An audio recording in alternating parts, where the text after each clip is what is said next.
Next, we would like to show the binomial theorem for integral domains of finite characteristic. Well, the binomial theorem for real numbers is something like this. A and B are real numbers,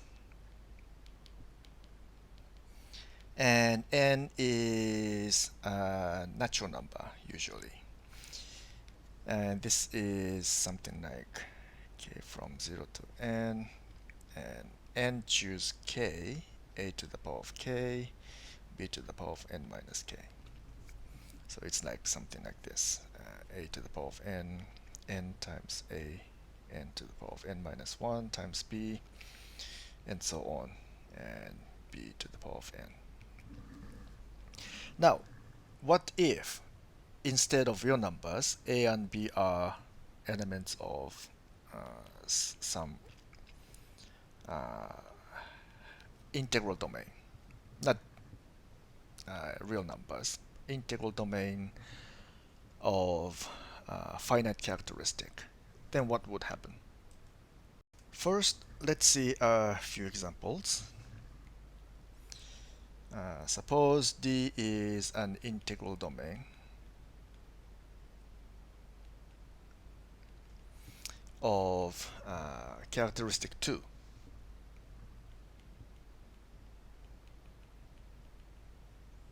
Characteristic 2. So, and also, okay, so this is an integral domain, so it's a commutative ring. And let's calculate a plus b. Okay, suppose a and b are elements of this D. Then a plus b squared is a, so let's show step by step. This means a plus b times a plus b. So if you expand, we have a squared plus ab plus ba plus b squared. And this is an integral domain, so it's commutative. So ab is equal to ba. So we have a squared plus ab plus ab plus b squared. So ab plus ab is 2ab. But since this is an integral domain of characteristic 2, so 2 times some element is equal to 0, as we've seen before. So in this case, we have a plus b squared is equal to a squared plus b squared. And similarly, if D is an integral domain, let's say integral domain of characteristic 3. In that case, if A and B are elements of this integral domain, then A plus B cubed is, so if you expand this, you have A cubed 3a squared b 3ab squared b cubed. So since the characteristic is 3, then 3 times something is 0. So therefore this is equal to a cubed plus b cubed. So a plus b cubed is equal to a cubed plus b cubed. As you can guess from these examples, we have the following theorem. Let D be an integral domain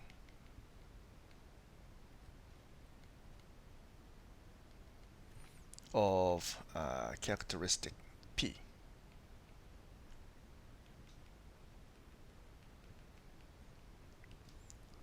It's ugly. P. Okay, then we have for A, B being elements of D, we have A plus B to the power of P, so P is the characteristic, is equal to A to the power of P plus B to the power of P. So let's prove this. First, we apply the ordinary binomial theorem to have, let's see, a to the power of p plus p a p minus 1 b and p minus 1 2 and a to the power of p minus 2 b squared and so on. Now we want to show that all these terms except for a to the power of p and b to the power of p, they become 0.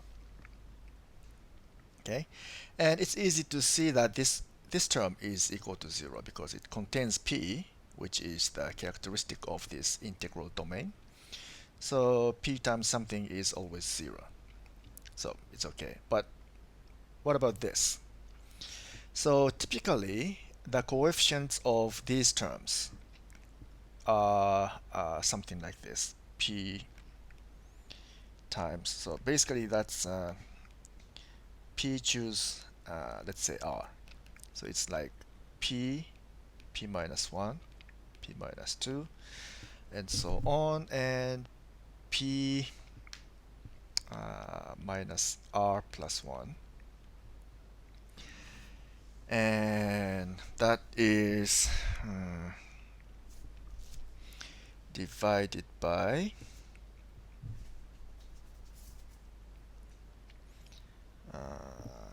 1, 2, let's see, okay, 3, and so on up to R. Okay, now we want this is an integer. Okay, this is an integer because this is a number of combinations of choosing R from P. Okay, so this is an integer, but remember this characteristic P is a prime, and R is less than P. Okay, this R is less than P. So that means any of these numbers in the denominator, so 2, 3, up to R, they cannot divide P. Okay, so 2, 3, and so on, R cannot, does not, do not divide P, because P is prime and R is less than P. So therefore, P minus 1, P minus 2, and so on up to P minus R plus 1 divided by 1, 2, 3.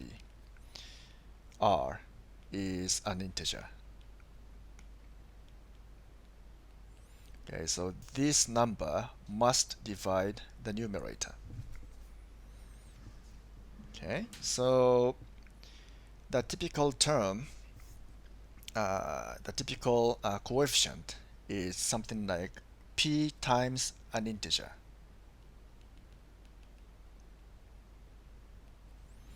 times a to the power of something times b to the power of something.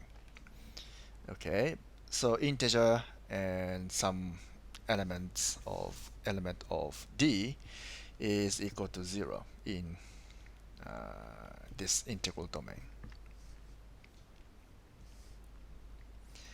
So therefore, all these terms here will disappear. So they are all equal to 0. Therefore, a plus b to the power of p is equal to a to the power of p plus b to the power of p. And we are done. An easy extension of this theorem is the following corollary. And again, D is an integral domain of characteristic P. Okay, and if A1, A2, and so on up to AN are elements of D, then A1 plus A2 plus and so on plus AN to the power of P is equal to A1 to the power of P, A2 to the power of P, and so on, AN to the power of P.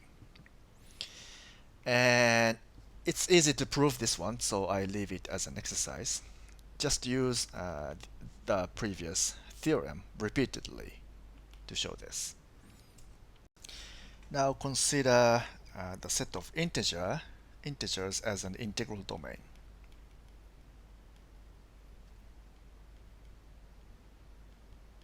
So it is an integral domain, and it's so this is a set of integers. So this is like oh well, it's like -2, -1, 0, 1, 2, and so on. Okay, and based on this set, we can construct the set of rational numbers where it is like m over n, where m and n are integers and n is not 0. Okay, and so this is a field. It's not just an integral domain, it is a field. So in this way, we constructed a field from an integral domain. Okay, so it's like we may call this a quotient field because we are making quotients of integers. And of course, we are implicitly using some kind of equivalence relation because 1 over 2 is equal to 2 over 4 is equal to 3 over 6 and so on. And also 2 is equal to 2 over 1, 4 over 2, and so on. So many of these elements are actually the same element. So somehow we are using some kind of equivalence relation. Okay, so in this way, we constructed a field. So in general, let D be an integral domain.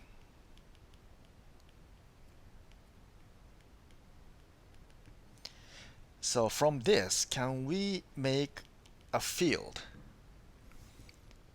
Okay, in the case of rational numbers and integers, we constructed rational numbers from integers, but the set of integers are part of rational numbers, right? So this is like we have this inclusion relation.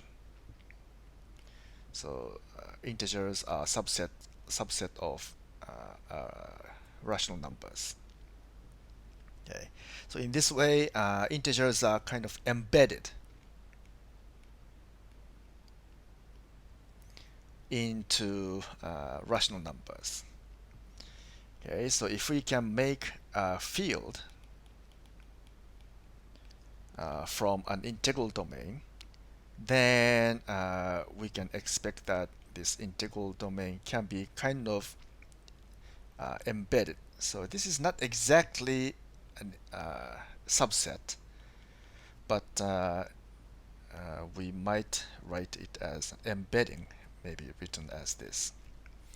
So in other words, there is an injection. So this means injection. We can define injection from this integral domain to the field created from this integral domain. So let's show this theorem. And let D be an integral domain.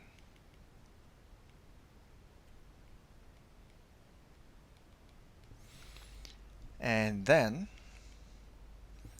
D may be embedded in a field, in some field. Okay, what field we will define later. Okay, so this is a theorem. So this means there is a field such that there is an injection from D to that field. Okay, so let's prove this theorem. First of all, we define a set that is a Cartesian product between D, this integral domain, and D except for 0.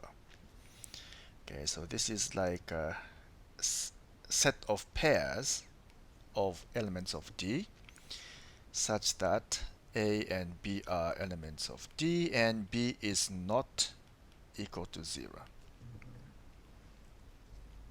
Okay, so it's just like how we define the set of rational numbers from the set of integers, right? So m and n, so over n can be regarded as a pair of integers, such as this.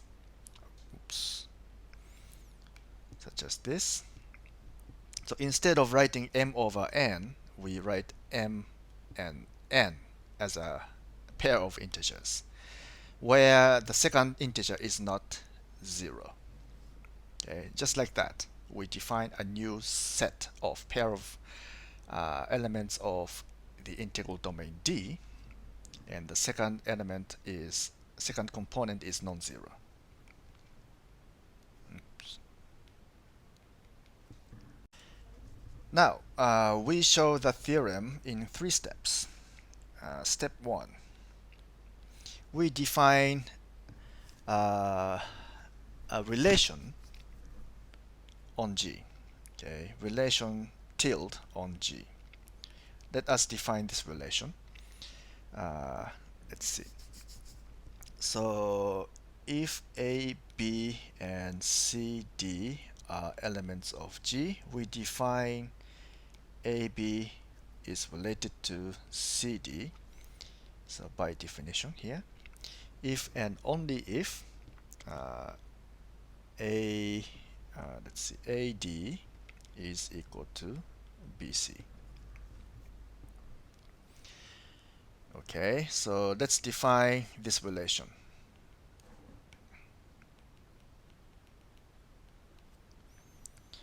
And we claim that this relation is an equivalence relation.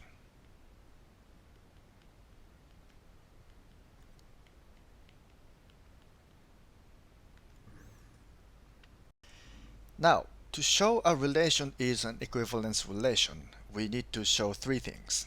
Okay, first is reflexivity. Certainly, we have AB is related to AB. Since, so in this case, CD is AB, so AB is equal to BA. Since D is an integral domain, it's commutative, so we have this. Therefore, this relation is reflexive. And second, we need to show symmetry. So suppose AB is related to CD. Then, by definition here, we have AD equal to BC.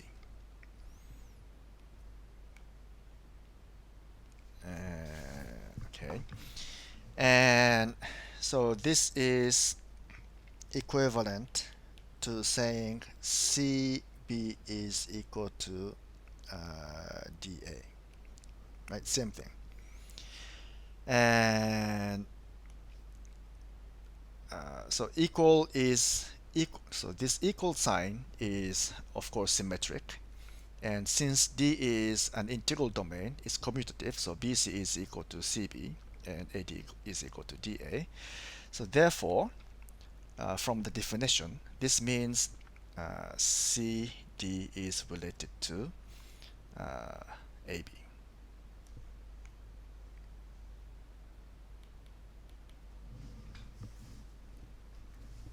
Wait a minute, is that okay?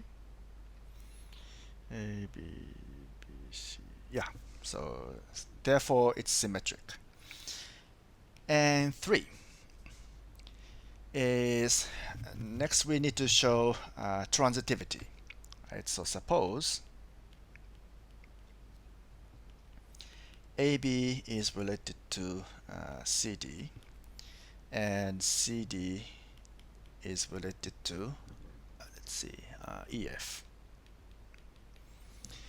Okay, so from the first relation we have let's see AD is equal to BC, and from the second relation we have CF let's see CF equal to DE. Now we want to show that AB is related to EF. Okay, so let's see.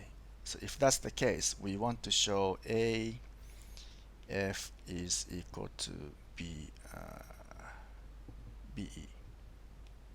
Okay, so we want to show this. So how can we show this from these two?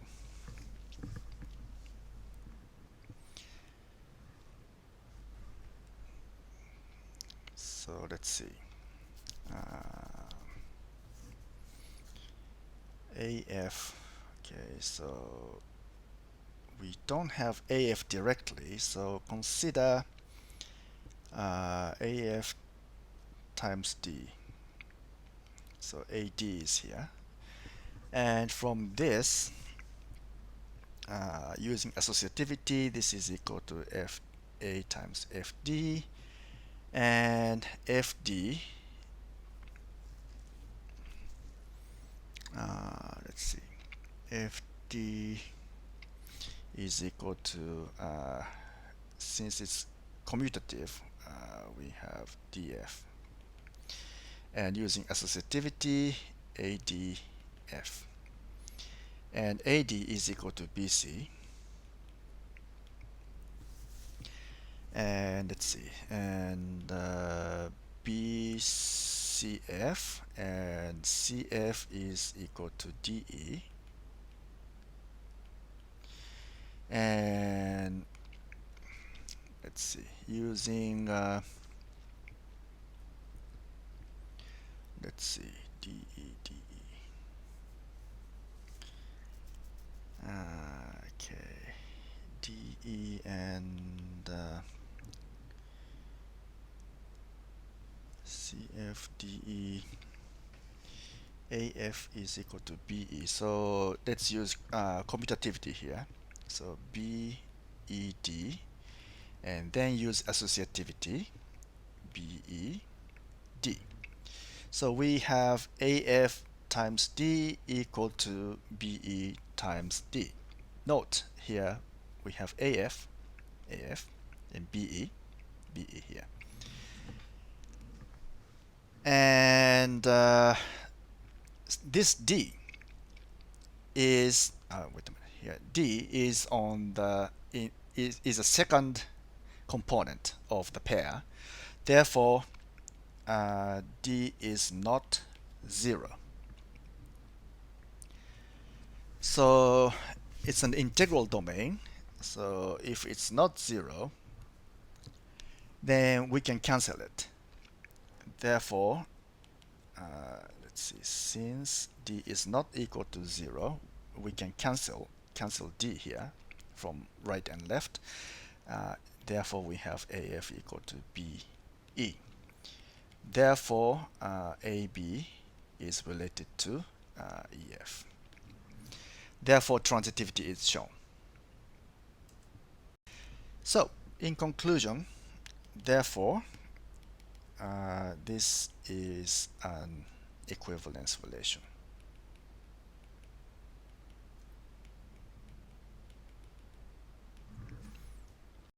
And step 2. Since this tilde is an equivalence relation, we can define equivalence classes based on this relation. Okay, so let F be the set of equivalence classes.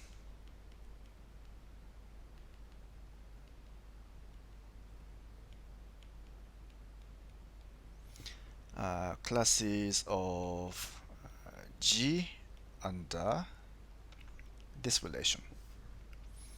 Okay, we might write F is equal to G over tilde. Okay, so this means we the elements of F, it's something like this. It's an equivalence class set of something like this. This shows this is equivalence class to which the pair AB belongs. Okay, so in this case, AB is a representative pair element of this equivalence class. Okay.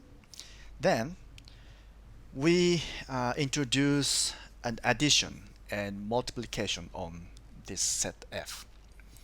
Okay, so we define addition by equivalence class plus equivalence class as it's not just component-wise addition, but it's a little bit more complicated. AD plus BC and BD. So this is a pair of elements of the integral domain. So AD plus BC is an element of the integral domain, and BD is also an element of the integral domain D. And so this is addition, and multiplication, AB times CD, is defined by this one is simple. So A times C and B times D. Okay, so let's define these operations, binary operations. Okay, so definition is okay, but we need to show that these definitions are consistent, well defined. So let's show these are well defined. That means since each of these is an equivalence class, so this addition might depend on the choice of the representative element of the class. Okay, but that is not the case. We need to show this. So suppose, okay, let's show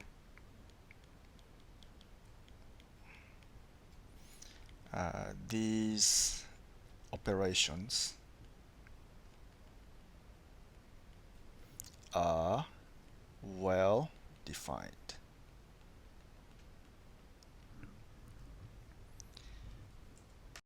Okay, to show this, let's pick two different elements from the same equivalence class, AB and A prime, B prime, from the equivalence class containing AB, and CD and C prime, D prime from the equivalence class containing CD. Okay, and so that means A, B, and A prime, B prime are equivalent. Okay, so A, B is equivalent to A prime, B prime. So this means, by the definition of this relation, this means A, B prime is equal to B, A prime. And similarly, we have CD equivalent to C prime D prime. So this means C D prime is equal to D C prime. Okay, and we need to show that the addition using AB and CD is equal to the addition using A prime, B prime, and C prime, D prime. Okay, so that means A, B, we need to show this addition is equal to A prime, B prime, C prime, D prime. So if we can show this, then we can be sure that this addition does not depend on the choice of the representative elements of these equivalence classes. So to show that these are equal, we need to show this is equal. Okay, so AD plus BC and BD is equal to A prime D prime plus B prime C prime and B prime D prime. So we need to show this. Okay, so these are not derived yet. Okay, what we want to do is this. Okay, so if this is the case, then that means this pair and this pair are equivalent. Okay, so what this means is AD, BC, BD is related to A prime, D prime, B prime, C prime, B prime, D prime. Okay, so and by the definition of this equivalence, this means AD plus BC times this is ugly.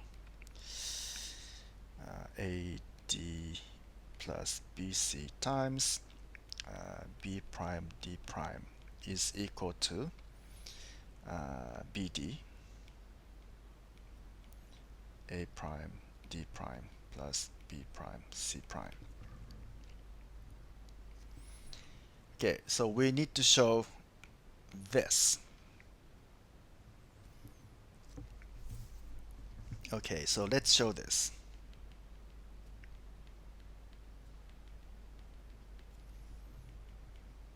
Okay, so the left hand side, AD plus BC times B prime D prime is equal to, by distributive law, AD B prime D prime and BC B prime D prime. And let's see.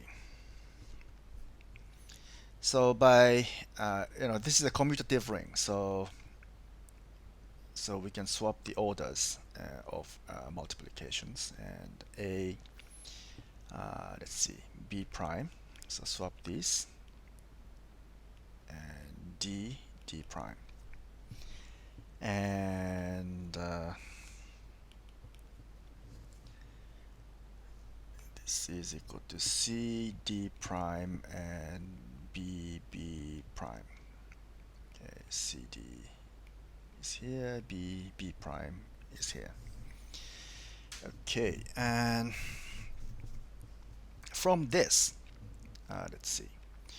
So we have this. Okay, so A B prime is equal to B A prime. So B A prime and D prime and C D prime. C D prime is D C prime.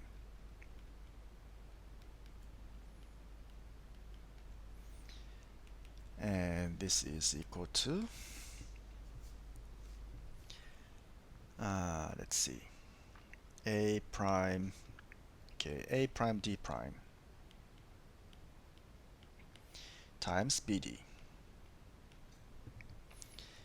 And let's see, B prime C prime times BD. BD. Okay, so now we have BD here, BD here. And by distributive law, we have A prime D prime plus B prime C prime times BD.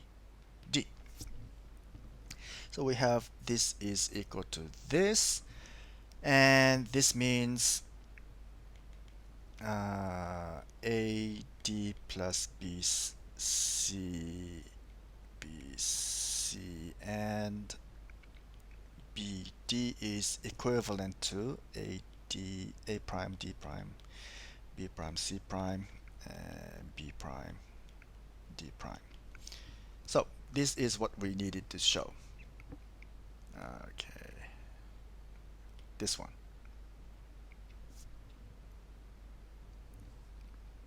This one, I mean.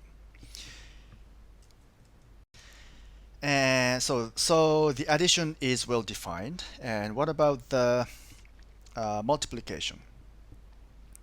Wait a minute, where is it? This one. So wait a minute. So multiplication is well defined means AB times CD is equal to A prime B prime times C prime D prime. Okay, and we need to show this. But by the definition of multiplication here, this is equal to AC BD equal to A prime C prime B prime D prime. But so these should be the same equivalence class. What this means is that AC BD is equivalent to A prime C prime B prime D prime. Okay, by the definition of this relation, this means AC times B prime D prime is equal to BD times A prime C prime. Okay, so we need to show this. Let's show this.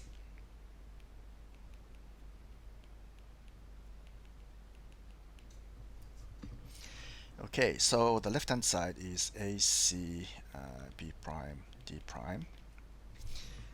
And so what can we do about it? Let's see, AC A B prime and C D prime, and A B prime is by assumption B A prime.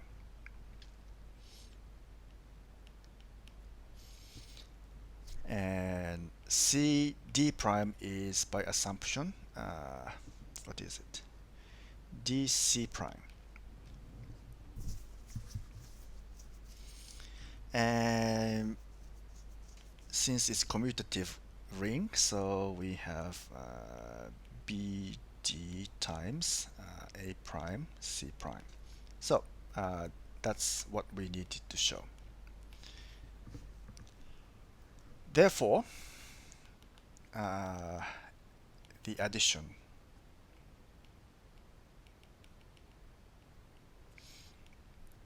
and multiplication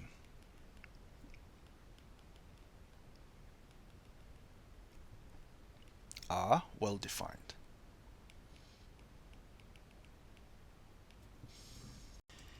And step 3,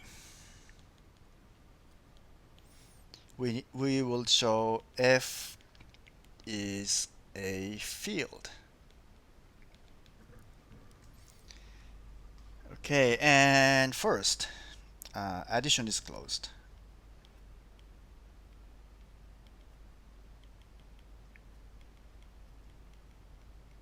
I mean, this f is closed under addition, as you can see from the definition of addition, right? So where's the definition here?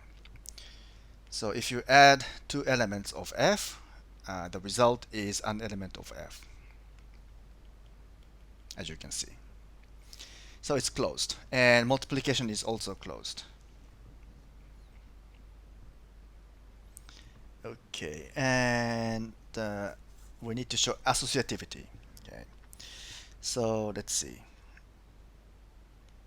AB plus CD. So first add this, then add EF. Okay, so this is equal to first add these elements. That would be, by definition, what is it? AD plus BC and BD, EF. And this is equal to, let's see, AD plus BC times F plus BD times E, and BD times F. Okay, and this is, so ADF, BCF, and BDE, and BDF. And let's see. So this is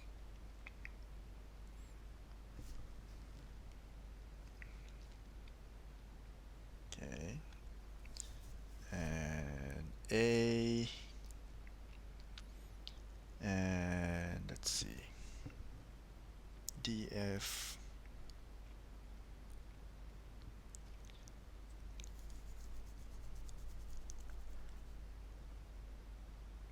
okay, so this is a little bit complicated. So let's try the other way. Okay, so on one hand we have this. Let's try the other addition. AB plus CD plus EF.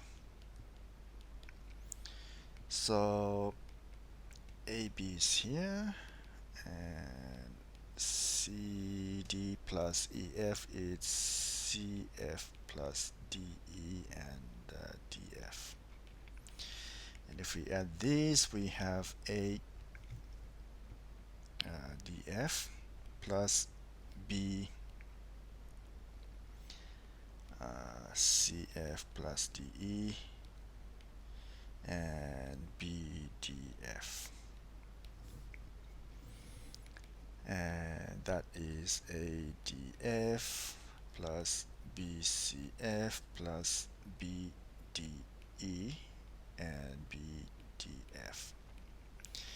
And this ADF, ADF, BCF, BCF, BDE, BDE, and BDF, BDF. So they are the same. Therefore, associativity is satisfied. Associative. Addition is associative. And you can show that addition is also commutative. Okay, so adding AB plus CD is equal to adding CD plus AB. And the zero element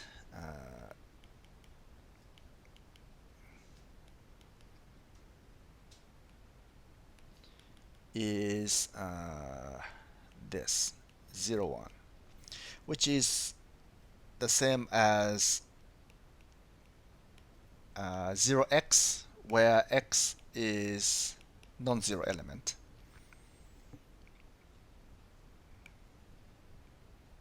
So they are the same.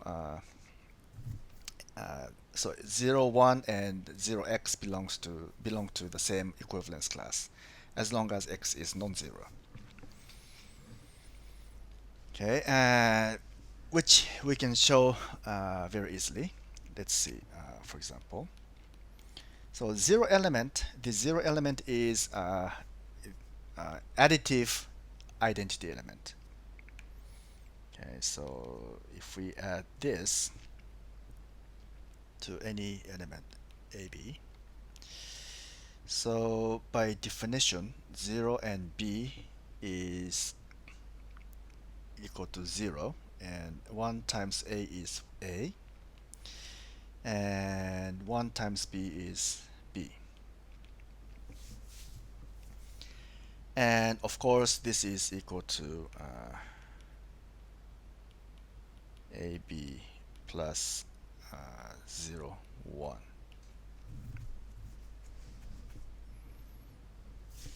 Okay. By the way, we used 1 here. 1 is the identity multiplicative identity element of the integral domain D, by the way. And instead of 1, we could use x, and we still get the same result. And the identity element, that is multiplicative identity element,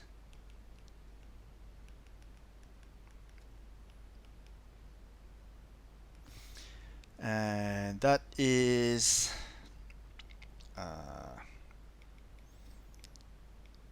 1, 1, which is the same as x, where x is non-zero.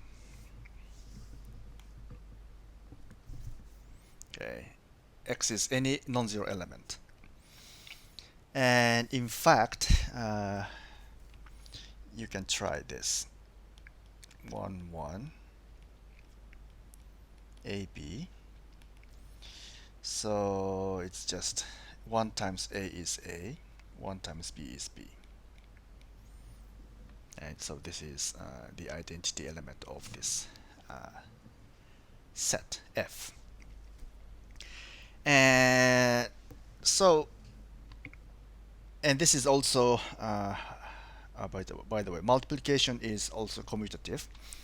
And what else? Inverse element. So we need to show that if, let's see, if AB is not equal to the zero element, then there exists its inverse element. Okay, so what is this inverse element?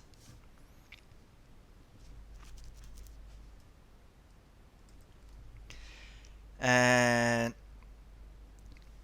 first of all, since AB is not equal to 0, 1, then we have, let's see, so that means A times 1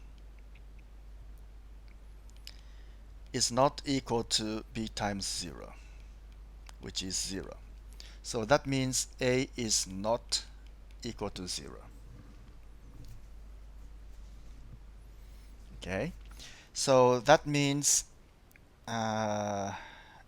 we can have BA. BA is an element of F. So because A is not 0, which is D times D except for 0.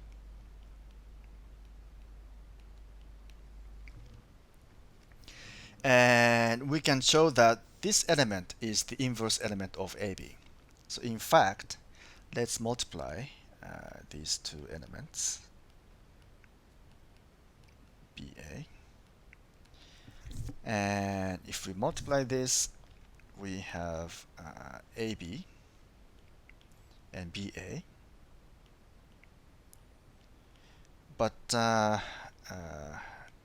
the multiplication is commutative, so we have AB, AB, which is equal to 1, 1, which is the identity element of this set F. So therefore, this is therefore the inverse element is multiplicative inverse is BA. If AB is not the zero element, and you can also show we have seen that distribution. We can also show that distributive laws hold. So therefore, F is a field. And finally, we can show we need to show that there is an embedding of D into F. D is embedded in F by the mapping.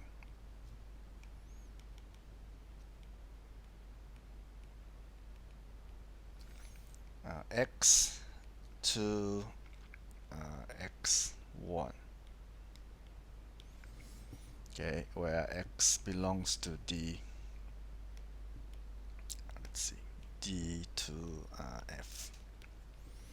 Okay, for each element x of the integral domain D, we associate x1, the equivalence class of x1. And this is clearly an injection, right? So if x is not equal to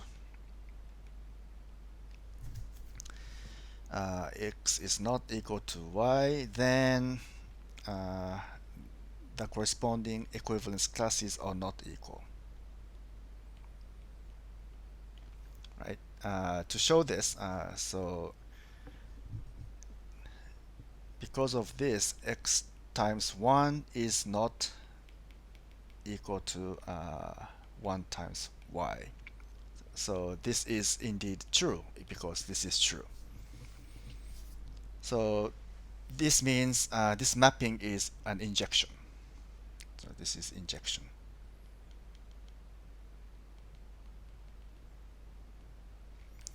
So the existence of injection means D can be embedded in F.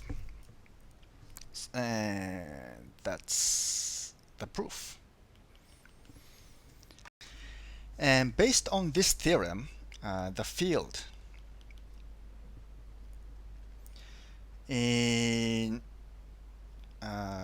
constructed as above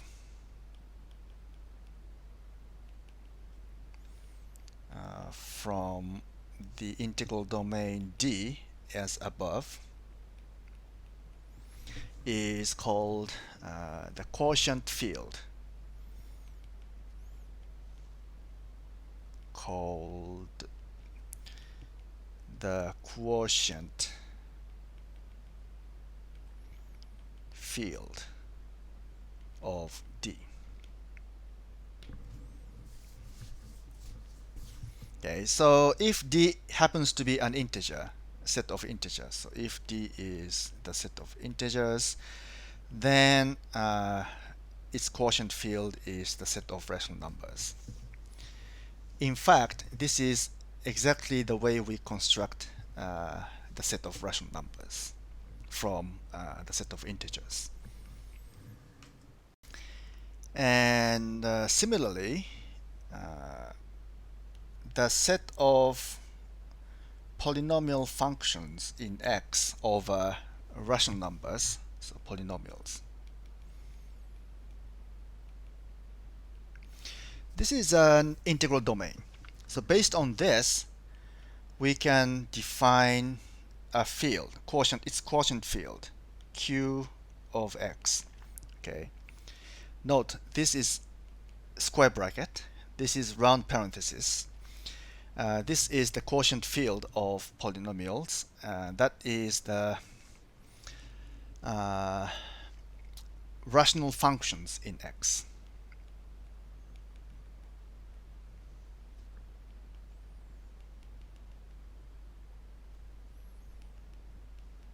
So rational function means if we have polynomial P of X and Q of X. So if these are polynomials,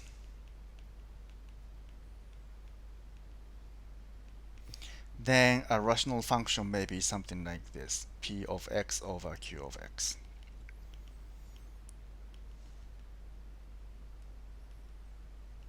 Function.